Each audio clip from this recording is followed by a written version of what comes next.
Hello, Assalamu alaikum. My name is Ali. This is Coolam Coffee, Strawberry Mocha. I finished the MCAT January 10, and I'm going to be applying in this cycle. Wayne Med is the top choice, inshallah khair. Please make dua. I promised a lot of my friends and my peers that I would take a video explaining my experience and offering what I studied. Overall, I wish I had a video from someone in the Dearborn Heights, even Detroit area that could kind of relate on a note of like being on the same academic standing. And someone who was like more of a stereotypical pre-med, not someone who did like 5,000 extracurriculars, scored a 528 MCAT. Just like your average pre-med guy that goes to Dave's Hot Chicken every Tuesday and, just decided that they want to pursue medicine. And so I took the MCAT and alhamdulillah, I'm going to be applying this cycle. But with all that being said, it was a very stressful experience.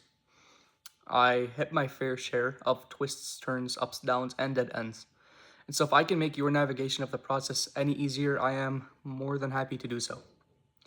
I'm going to talk about my resources. I'm going to talk about what the exam is. I'm going to talk about timelines. Each section I think I'm going to break down.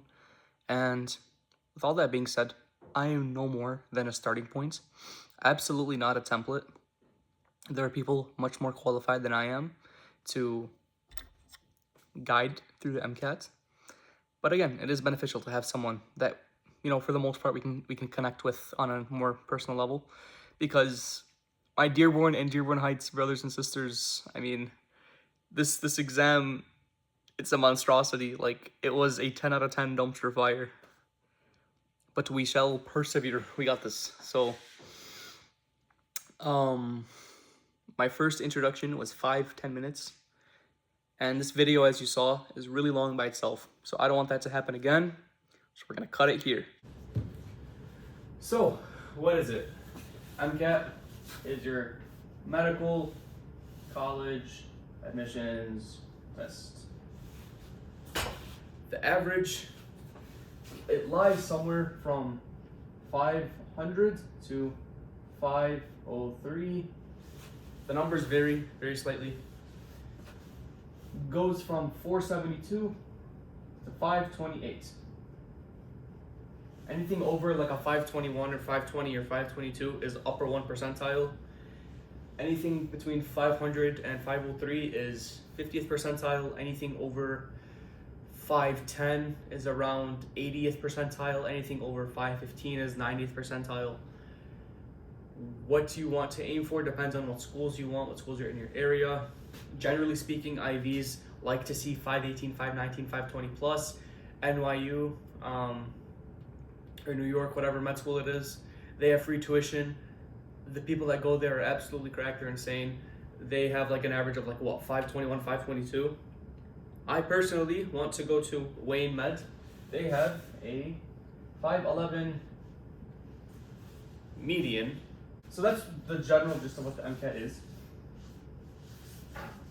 Scoring and whatnot. So you take it, if you don't want to take a gap year, you would take your MCAT in your junior year. Because you apply that cycle in May or so, and you figure out if they take you for interviews in like September, December, November, one of those months up until like the winter of your senior year. You do your interviews throughout your senior year, and you begin the following fall.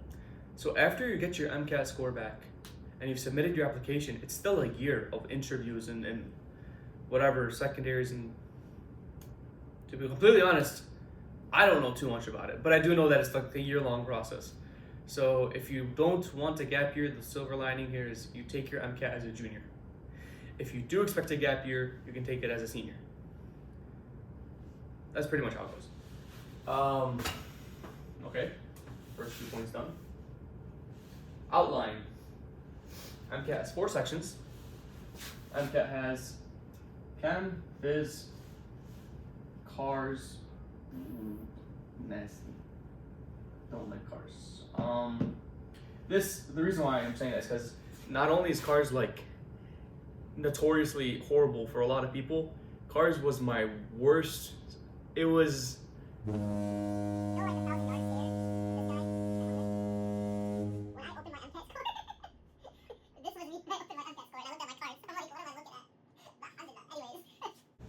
We have biochem, and psych soc.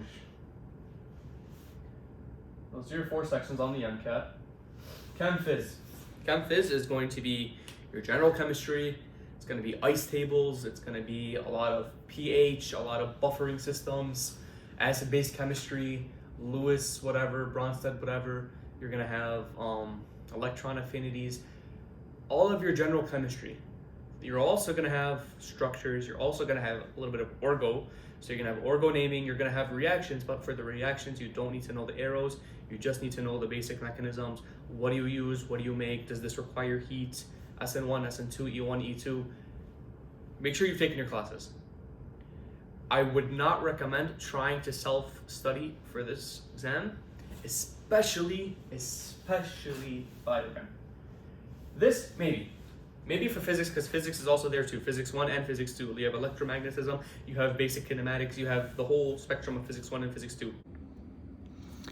I'm watching it back. Upon further reflection, physics may or may not hypothetically have been garbage.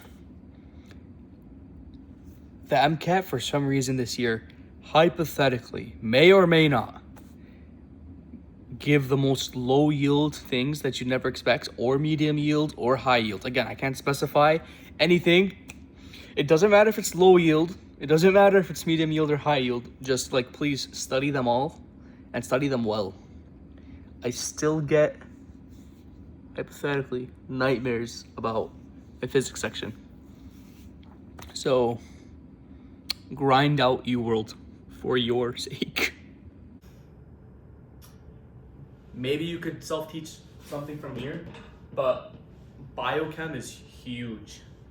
But I'll get there when I get there. So chem phys, yeah. Physics 1, physics 2, so electromagnetism, kinematics, light, all that good stuff. Your general chemistries and your orgo. Orgo 1, mainly, I think. Orgo 2, I don't remember much of the differences, but it's a fair share of mechanisms. That's the first section. Cars, critical analysis and reasoning section. Cars is what scares a lot of people, and it scared me too, and it still does. But cars is really... I bombed cars. I don't know why I thought it would be a good idea to talk about it. I'm the least qualified person. I would find a YouTube video. I would start reading again. That's huge. I was basically literally going back into cars. I'd have to read a sentence like twice almost, or a paragraph twice, especially the highly theoretical ones about the Renaissance era. It would take me 4 or 5 minutes to read the passage, and that's not great timing. So if you're more than a year out, pick up a book. I have one with me because when I start writing my apps, I kind of need to remember how to write. So I'm reading again. If you're more than a year out, please, I would recommend you start reading or get back into the habits. And I would watch a YouTube video for that. Biology, biochem. Okay, so biology and biochem has the most breadth of the entire exam. Biology, biochem is about a mile wide in content, but only like a couple of inches deep. What I mean by that is, from every bio class plus biochemistry, they could ask you anything, and you know from your bio classes that it's a lot of content. But when they ask them, they're not going to ask you to do any like real critical thinking. But it's not like any critical reasoning that you have to do. Chem phys is the opposite. Chem phys is only about a yard wide, but like a mile and a half deep. And what I mean by that is there's a select amount of equations to know. The worst of it, you'll have to know like 70 equations, but they're only going to test you on like 15 of them, but you're going to end up memorizing all 70. But, which is relatively few when you compare it to the hundreds of, almost thousands of things you have to know for biochem. But yeah, 70 equations you have to know for chem phys. They will ask you the questions in some of the most discreet, just obscene ways. Like, oh, okay. The literally imagine I don't know, you have a pulley system. For some reason the box has wheels. There's wind blowing. And then it's on like another pivot point here.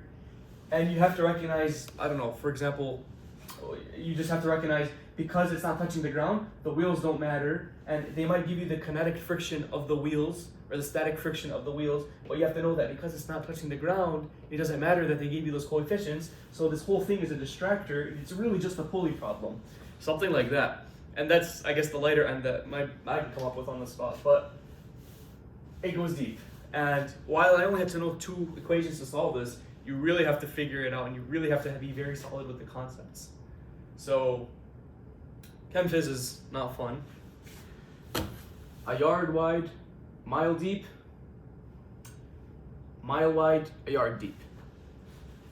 Chem phys, biochem respectively. Psych soc. Everyone's like, I don't remember what I took in these psychology classes or these sociology classes. I don't remember any of this stuff. No one does. I didn't. Literally just gonna write down the most goated resource. I got this jacket from Macy's. It was on a wonderful sale. MCAT Bros 334-page doc. Absolute class. It is the best thing I've ever opened on my computer and phone. Like anywhere you are, you're reading this when you're MCATing. So this has all the contents, everything. Also there's a Quizlet, also there's an Anki, but we'll get into that when we hit what to use. But yeah, it's just like psychology concepts, sociology concepts. It's like Erickson's stages of development.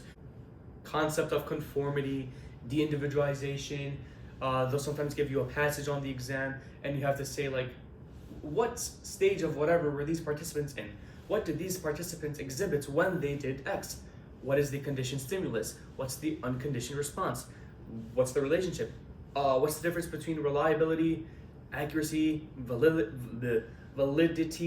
What kind of validity is being used in this experiment? So you'll get a lot of that stuff, and it's all covered in there.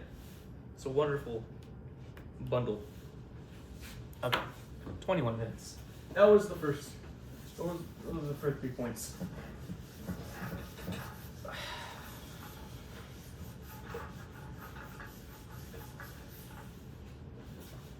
What do you use? What did I use? Chem phys. What do we say about chem phys?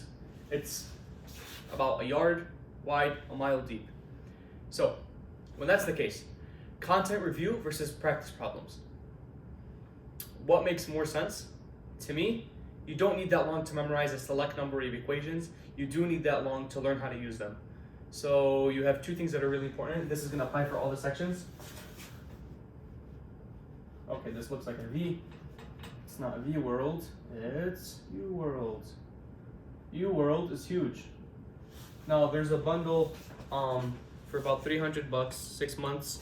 Gives you like what, 2,000 questions, all of which will be done. You will do most likely, if you have the time, all the questions. U world is huge. U world is where you're going to do the majority of the practice for this.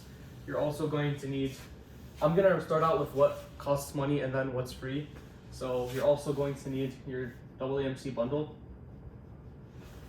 The practice tests are in there and the question banks are in there. You're also gonna need Quizlet/Anki. So I used Quizlet, not Anki. Anki is, I'm sure, great. There's a reason why every single pre-med glorifies Anki. Quizlet. I used Quizlet because I was not smart enough to figure out Anki in the time that I had. I was really stressed out, and there's 1,000 different buttons, all of which are probably very useful. I used Quizlet. Now, yeah, these are awesome. Chem phys, you can play with the distribution. I would do like a 70-30. So 70% of it's gonna be U-World problems. U-World, they literally give you a problem. There's like 600, probably not 600, like 500, 400 physics problems. It's like distributed amongst all the sections, totaling 2,000. They give you a question or a passage, you answer it. If it's wrong, they explain it in amazing depth. Amazing depth. So don't think you're not doing content review if you're actually taking your time to review the real world explanations of what you get wrong. Take notes on that question and make sure you never get something like that wrong again. Probably going to, but not as much as if you were not to review it. UWorld is really just the GOAT when it comes to Chem Phys. Also, reviewing your Quizlet. So I would take like maybe a week of just reviewing the Quizlet, maybe doing it leisurely in pastime, memorize those equations, and then boom, straight to UWorld, ripping through problems, getting, the hang of it. And then when do you go to AAMC? Well, you're obviously going to be doing practice tests. I'm not going to really go much into timelines. I mean, you guys can figure out your amount of time. I'll give you a template, but you guys can figure out the best timeline that works for you. But generally speaking, use the AAMC physics packets about a month out, maybe a little more, maybe a little less, depends. But when you get closer to the actual exam, you switch from your UWorld. Don't be bent on finishing UWorld. That's not what matters. When the time comes, go to AAMC and read their style of questions. UWorld does a very good job at emulating the style of questions for most of the sections, not for cars. For cars, you're going to want to do AAMC, UWorld for very specific reasonings. But anyways, Chem Phys, I would do like 70 to 80% UWorld, 30 to 20% content. So 70 to 80% questions, 30 to 20 Quizlet on P. That's Chem Phys. Nice. Cars. Envy cars. Cars is nice. Cars, I did, which was successful on my practice tests, but the actual test I just fumbled. But I did pretty good on the practice tests, so that's my semi-qualifier to even talk about this. Cars, I started out, maybe, it's all technically content review. Like, what are you going to really review other than, or I'm sorry, it's going to be mainly practice questions when it comes to cars. I mean, what else is there to really do other than, I guess, learning strategies? But the only strategy I did was highlighting. I highlighted one or two things per paragraph as I was reading. Some people recommend looking at the questions beforehand. My working memory is so cooked from like YouTube shorts and stuff that I would read the 5 questions and I wouldn't be able to hold it while I was reading the passage. So I just read the passage. Like, I would skip through the questions. Some questions, they'd be like, find the word, like, I don't know, find how the author uses plethora. And it can best be described as, and it gives you the options. And then it's like, oh shoot, if I don't know where in the passage plethora is, I spend like 2 minutes looking through the whole thing and I just wasted a bunch of time. So that's the only time I look through the questions. There's 5 questions or 6 questions or maybe 7 questions per passage. Skip, look through them. If I see anything that's like this, that's the only thing I'll keep in mind when I'm reading. I would just go through all 6 questions, like, oh shoot, I have to keep plethora in mind. And then I read the whole thing and I'm like, oh, here it is, highlight it, continue reading. But what I did was, my reading speed was very slow. Remember, it's like 3 minutes to read, or like 4 minutes if it's a more difficult passage. My reading speed and comprehension were really, really bad. I have not read a full book in a very long time, which probably explains the outcome. But I did UWorld to fix that. Once I got back up to speed, Cars UWorld is different than Cars AAMC, because there's a very like specific MCAT style that their logic differs from Cars. So don't learn how to answer the questions from UWorld. Learn how to answer the questions from AAMC, but learn how to do questions, answering and doing. Try to make that distinction. Get from UWorld. And so what I mean by that is being able to actually read the passage, staying focused, retaining information, and then applying it to questions. That's what you use UWorld for. Once you can effectively do that, hopefully in like a month, start out doing 1 passage a day untimed, and then go to 1 passage a day timed, and then 2 passages a day timed. Build up your stamina. Once your stamina is built up and you're able to do all of this stuff successfully, then go to AAMC. AAMC has, I think, 68. They have 68 total passages. Yeah, passages. Between if you get that bundle, it's like Cars Pack 1, which is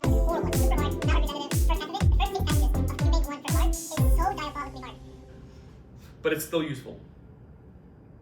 between QBank 1, 2, and individual packs. Oh, I didn't include the CARS diagnostic either. So there's more than 68 of those.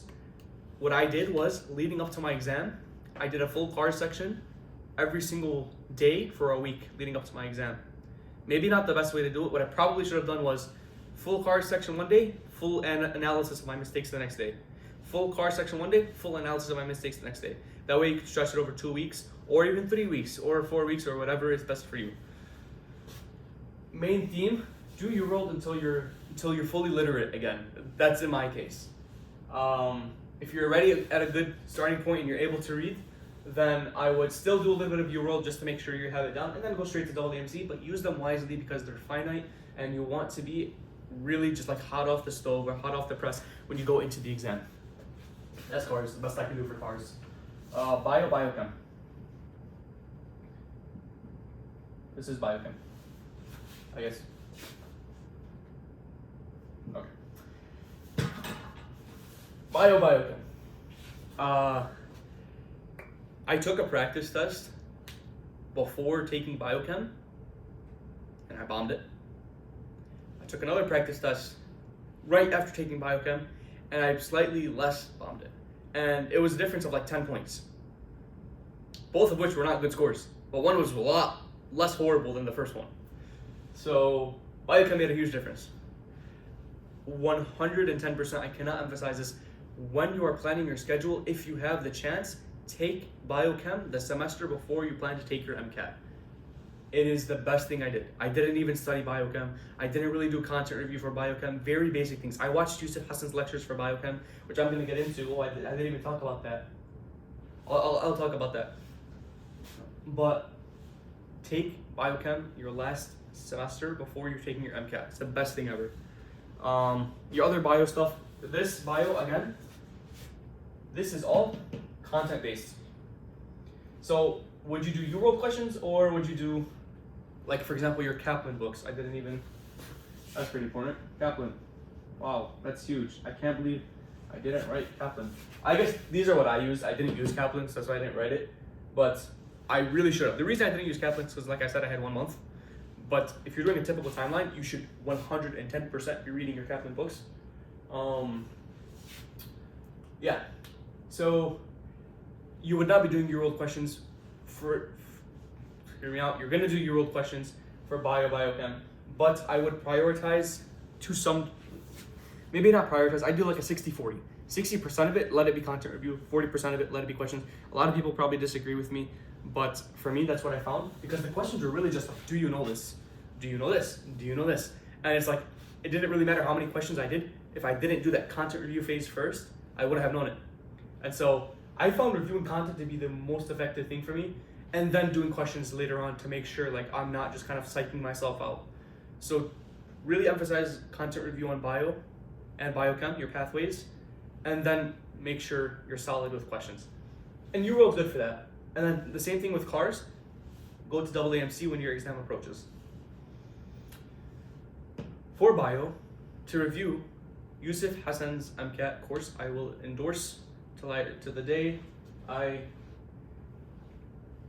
inshallah, go to med school. His course really came in clutch. I forgot all my bio content. I didn't take bio in like 2 years. And so his videos are remarkable and they really helped. They are based on the Kaplan books. Just look up Yusuf Hasan MCAT and you'll find his catalog and whatnot. It's great. So I'll write that down too and what I used. 5 very solid resources so far to look into. Last part, PsychSoc. Oh, and here's a 6th resource. For PsychSoc, the last section, you're going to be using this. MCAT Bros 334-page doc. The way I did it, the way that someone actually had texted me telling me that it really helped, so alhamdulillah, very happy, was this. 2-week cycle, rinse and repeat. 2-week cycle, rinse and repeat. First week of that cycle, you're reading this. 50 pages a day, taking notes. That's gonna be the slowest, most engulfed reading you're gonna do. That reading, it has to be very slow. It has to be very much digestible. It can't be light, it can't be skimming. You have to be absorbing every single piece of content. It would take me 2 to 3 hours to read 50 pages. And yeah, I'm a slow reader, but I really took the time to absorb all of that information. Every day, 50 pages. Do that for 7 days, you'll finish the entire doc in a week. That's all the psych soc you are doing for that week. Second week. It's a Quizlet, so there's 2 Quizlets here. I have a Chem Phys Quizlet and I have a Psych Soc Quizlet, which I didn't make, I got from someone else, so I can send that your way as well. It's literally the doc, but in Quizlet form. If you have Quizlet Plus, the Learn feature is awesome because the exam is not about really remembering. The exam is very much recognizing. Do you recognize this term? So the Learn feature is great because it gives you definitions and it gives you the terms. Do you recognize which term it is? That mirrored the exam pretty well. It's obviously a lot easier on the Quizlet, but it mirrored the exam fairly well in terms of just being able to pick out what matches. So that's like Soc. Overall, that's the exam. And that's kind of how I studied. I'm gonna get more in depth on how I studied with the timelines part now. Timelines is interesting.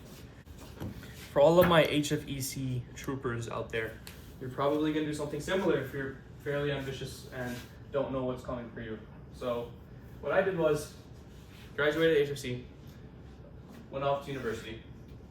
I wanted to apply the next year, which means no gap year, which means transferring in as a junior, you have to take your MCAT that year. I tried to study during the first semester. Didn't really work out. For some people, it probably would. Now, that meant I had from December 17, I had from 12, 17, which was my last final, until January 10. I didn't start until the 18th, and I stopped on the 19th, on the 9th. So I had 22 days. So basically 3 weeks. So that was my timeline. And 3 weeks of studying, not much you could do. So I didn't do the Kaplan books, that's why. So I grinded out Yusuf Hasan's videos. Literally, it would be 15-hour days. So I did, let's say you have a month. You have 1 month to prep. Because UMich finishes their finals very late for some reason. Let's say you have 1 month to prep. I did 30 days. I think I did 12 hours a day. So some days more, some days less. So was it 12 hours? I'm gonna say 12 hours. So I had 30 days, 12 hours, 360 hours. That's what I said. But again, it is not about quantity, it's about quality. A lot of this was probably brain rotted as well. Didn't make much of a difference. But that's how much I had to study. Tiers. I wanted to say tiers of studying. Yusuf Hasan's video talks about the order in which you should study and the amount of time you should dedicate to studying, and a lot more than that. Again, he is 1,000 times more qualified than I am. I would check out his first video on biochem. But tier 1 is if you have like maybe like a gap year or even like a school year or something like that. 8 months would be awesome to 1 year. This is great. This is phenomenal. This is delectable. Tier 2 is like 3 months, 4 months. Tier 1.5 is if you're in school. Tier 1 is if you're not in school. Tier 2 is if you're not in school. Tier 2.5 is if you're in school. Overcomplicating it, but like basic point, it's more difficult when you're in school. Tier 3 is a 1 month lock-in, absolutely no school. So meaning winter break. Tier 4 is like 1 month there's school, it's not on the board, just reschedule your exam at that point. This was the one that I did. And my timeline was literally everything every week. So it's like Monday, I did Monday and Tuesday. Monday was all of bio, which was 15 hours of content. Put that on 1.5 speed and take notes. Took me like 13, 14 hours. Monday was bio. Tuesday was all of biochem. Wasn't too difficult, so I honestly caught up on bio on Tuesday. Biochem because I just finished the class. Wednesday, Oh, I did, yeah, Wednesday, Thursday, Friday, and Saturday. I did cars every single morning, and then I covered Chem Phys, Orgo, Psych Social. It's at that point when you're at that level of intensity, what works for me will not work for you, and vice versa. It's really just whatever works for whatever person, because it's just a diabolical grind. It's really, really, really, really, really rough when you're doing it this way. So I'm honestly going to erase it. I don't recommend it. If you do decide to do that, I would list everything on an agenda. And so every single week you would have to do, oh my God, it's Whiskers, come here. If you did have to do that, I would do every single week. So your Psych Soc doc, depending on if you are doing your doc or your Quizlet, do that whole thing every single week. So write that on your piece of paper, your agenda for the week. I would write down all the recommended amount of cars you want to do. So for me, that was 30 passages a week. UWorld, the first 2 weeks going into the first 2 weeks of the month. Second 2 weeks, I would do double AMC going into the exam. And then, you know, you want to fit in your biochem questions. You want to fit in your physics questions. For me, my biochem days, those I just took the class, so I use that to catch up on actual bio videos if I was lagging behind, or doing questions. So fit in a good amount of questions for each week, and really just like brain dump it all on a piece of paper, and that way you have all the content and just organize it the way you want. So the biggest thing I will say is you want to make sure that you're hitting everything every week, because to me, if I were to review physics on 1 week and then bio the next week, by the time I hit the bio week and I finish it, I'm gonna forget everything from physics. So I would literally have to do everything every single week and cycle it.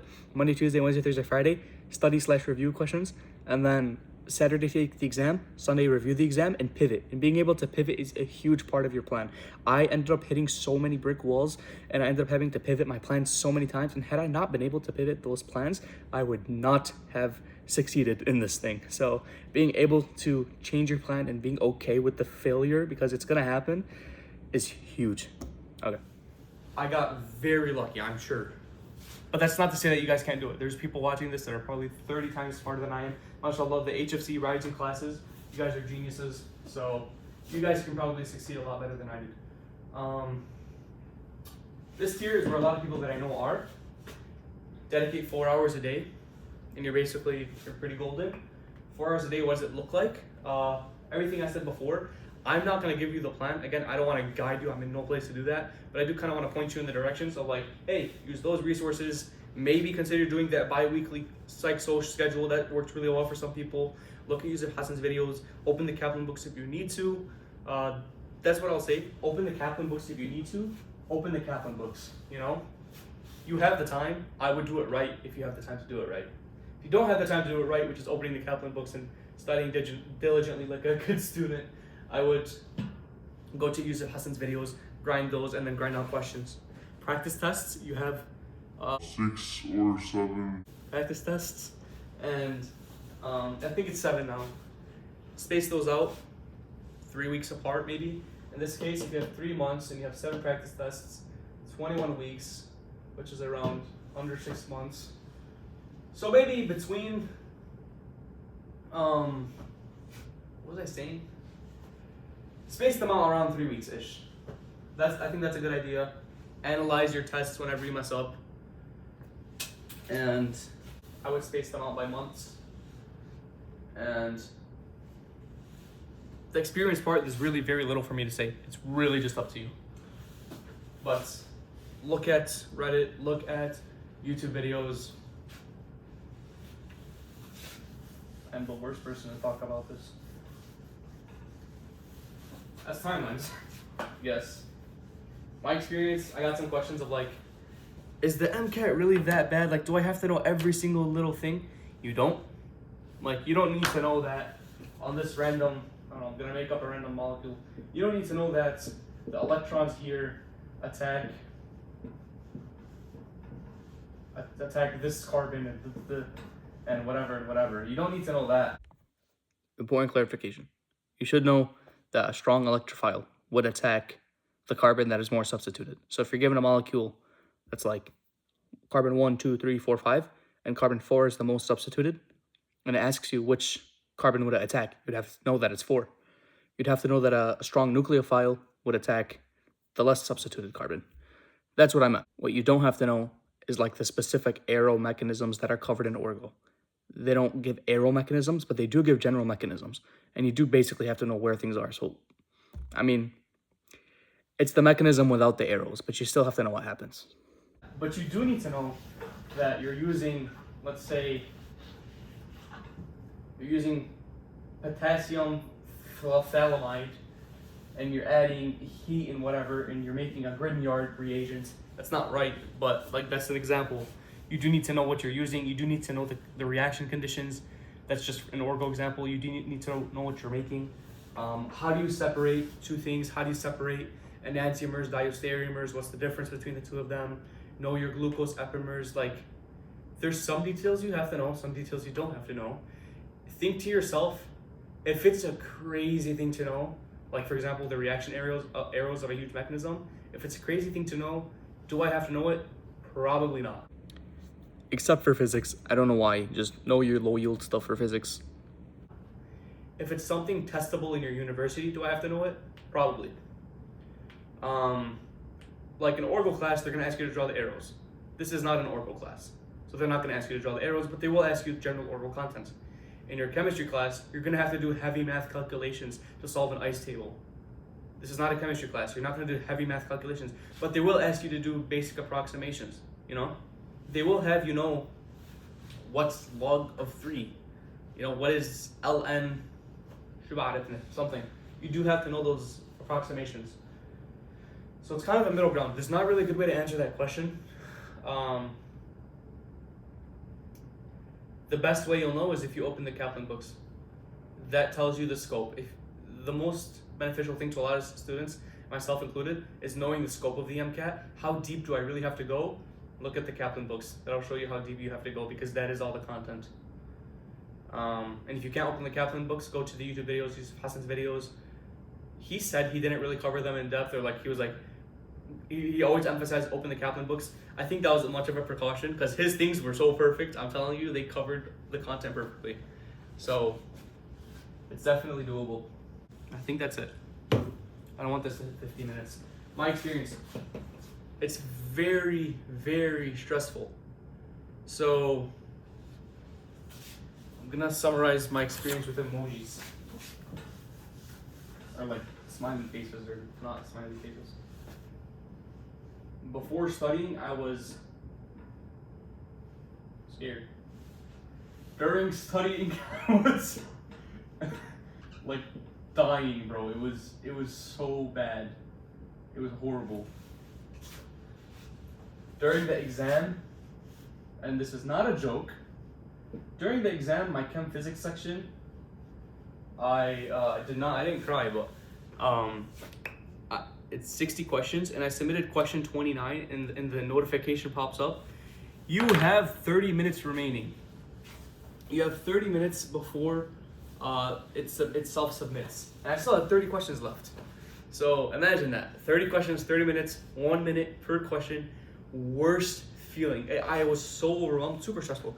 They scan your palm 6 times. You can't bring anything with you in the room. Like every time you want to enter and exit, they make you scan your palms and stuff. The clock was off by 2 minutes when I took it in Dearborn at the Imam building. So it was off by 2 minutes. I lost 2 minutes on cars. What else? I mean, hey, after the exam, I didn't know if I did good or bad, but either way, man, I was happy. And then after opening my score, it kind of went like this. It's kind of how it went, like back and forth of like, I'm done and I think it's okay, but what if it's not good enough? But no, I think it's fine. But what if it's not? It's always gonna be like that. So unless you score something really, really good, which inshallah you all do, that's how it was for me. And then I went on, I looked at Reddit, I looked at like a bunch of websites, and I feel better now. But this is my experience. And inshallah at the very end of it, man, it will all be worth it. Hopefully, it will all be worth it. That's the hope.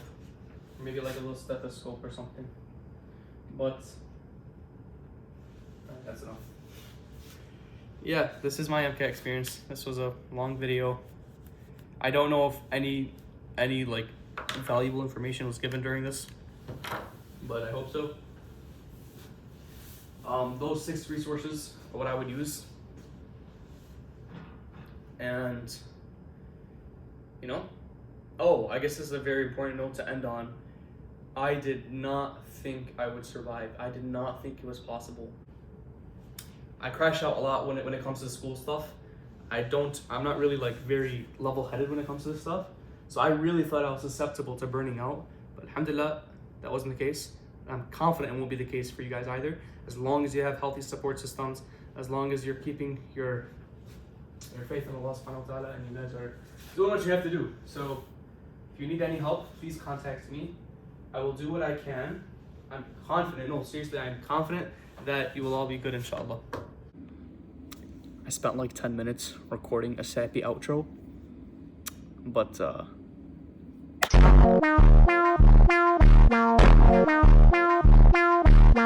Wow.